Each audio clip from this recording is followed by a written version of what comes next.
Ang sikreto ko ay yung bike. Kasi yung bata pa ako, nagbabike na ako.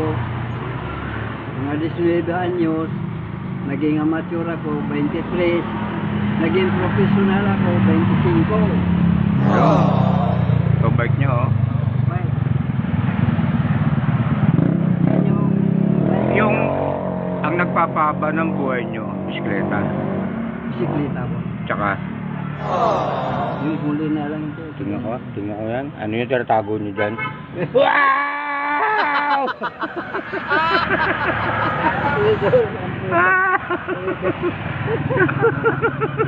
Kaya tinamahan kagad ako eh. Dati, ano lang ininom nyo ah? Pilsen. Pilsen. Bakit ngayon eh, Red Horse na? Eh, isang linggo na akong tambay sa bahay.